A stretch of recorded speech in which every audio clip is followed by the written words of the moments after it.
Parisiens, parisiennes, bonsoir à tous, petite vidéo et on va parler mercato bien sûr.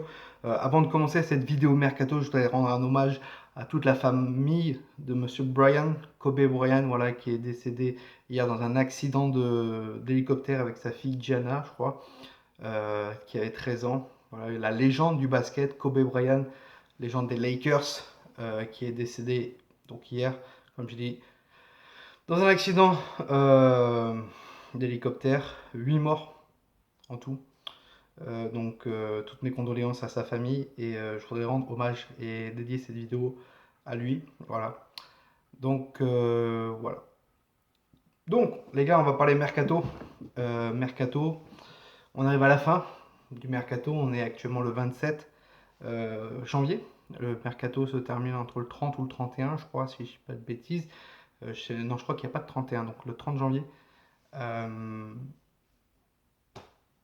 Les gars, attendez-vous à voir que ça bouge actuellement, ça bouge énormément au Paris Saint-Germain depuis quelques jours. Voilà, on m'avait prévenu que ça allait bouger.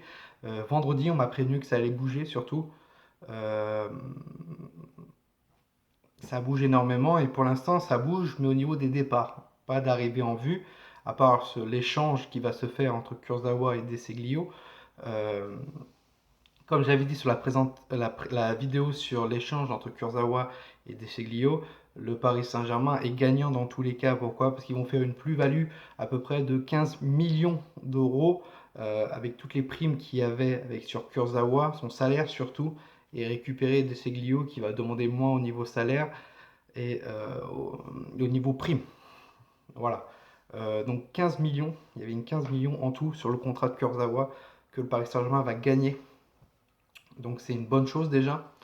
Même si Kurzawa était en fin de contrat, celui-ci va rejoindre la Juventus dans quelques heures et Deseglio donc va arriver au Paris Saint-Germain logiquement demain ou après-demain. Euh, et on va se retrouver donc avec un latéral. Voilà, on devait changer de latéral. Je suis très content que Kurzawa quitte le Paris Saint-Germain, je vous le dis clairement, même s'il lui restait 6 mois. Je ne comprends pas pourquoi la Juventus est d'accord. Je pense qu'il doit y avoir un petit accord entre la Juve et le Real, la Juve et le Paris Saint-Germain pour leur refourguer Kurzawa. Kurzawa qui va être la doublure d'Alexandro déjà les gars.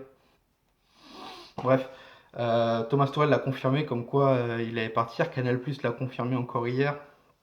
Donc c'est fait, je crois qu'il a un accord pour un contrat de 4 ans. Euh, Kurzawa à la Juventus.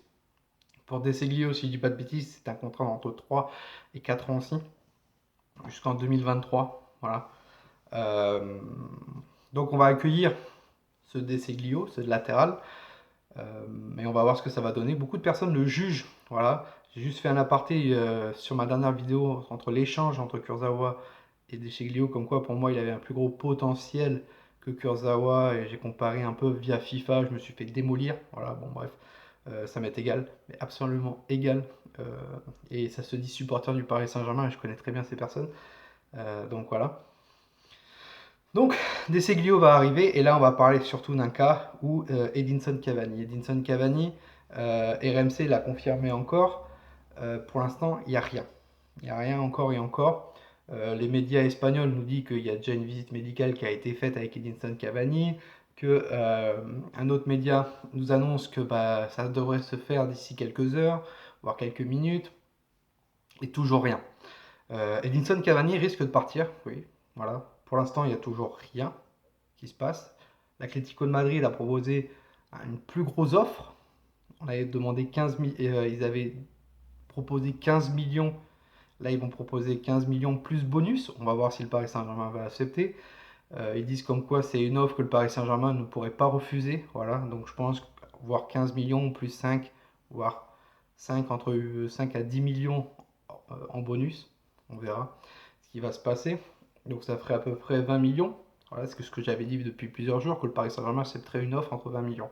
Le problème, c'est que pour l'instant, on ne voit toujours pas de, de nom d'un remplaçant. Et Thomas Tuchel l'a dit que si Keddy partirait, il n'y aura peut-être pas besoin d'un remplaçant pour notre ami Edinson Cavani parce qu'il a des personnes offensives. Et il parlait beaucoup de Drexler surtout, voilà, qui ne fait rien depuis un certain moment, Drexler.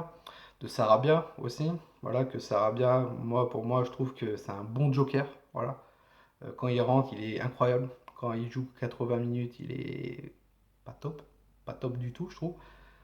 Il me rappelle à un moment donné, Lucas, qui jouait encore au Paris Saint-Germain, Lucas Moura, il me rappelle un peu lui. Que voilà, le mec joue 80-90 minutes, il est à chier, et quand il joue aller une petite demi-heure, il est énorme. Il va faire énormément de bien au Paris Saint-Germain. Donc voilà, pour l'instant, aucun nom. Je pense que Leonardo a pris la parole le week-end dernier en disant que Cavani allait partir. Je pense que pour moi, il a un plan B. Voilà, je pense qu'il y a déjà un nom qui va faire, qu'il a coché. Mais il faut faire très attention parce que on a peut-être un nom, mais il y a d'autres pistes. Voilà. Donc si ça se fait, il faudrait que ça se fasse rapidement. Comme ça, on va récupérer ce joueur offensif qu'il nous faut. On a parlé de Piatek. Voilà. Piatek, c'est un dossier très très compliqué. Pourquoi? Parce que la Juventus, Tottenham et Chelsea sont sur la piste.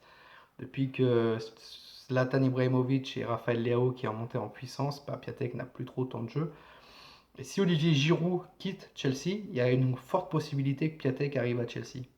Mais Piatek avantage Arsenal et le Paris Saint-Germain qui sont ses clubs de cœur.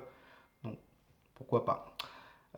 Pour l'instant, pas d'autres noms offensivement. Voilà, on parle beaucoup de. J'en ai parlé pas mal avec des supporters. Giroud, Llorente, Gamero, qui a été cité la semaine dernière. Donc on va voir ce qui va se passer.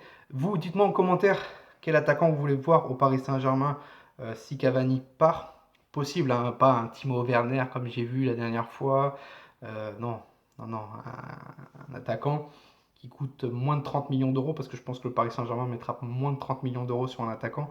Donc ça veut dire que c'est un attaquant qui lui reste un an, voire 6 mois de contrat. Donc voilà, ou même pas l'attaquant. Donc dites-le moi en commentaire. Vraiment, ça m'intéresse énormément et on débattra en commentaire aussi. Abonnez-vous à la chaîne si vous aimez ce genre de concept. Voilà, n'hésitez pas à activer la cloche, comme ça vous aurez une notification quand une vidéo sortira. Et nous on se retrouve prochainement pour une prochaine vidéo. Ne vous inquiétez pas, on va se retrouver pratiquement tous les jours. On va parler pratiquement mercato parce qu'on arrive à la fin. Et dès qu'il y aura une info, qui va sortir très très chaude, on va faire une vidéo, vous inquiétez pas. Sur ce, passez une bonne soirée à tous, c'était toi nous. Ici c'est Paris, et Paris, c'est magique.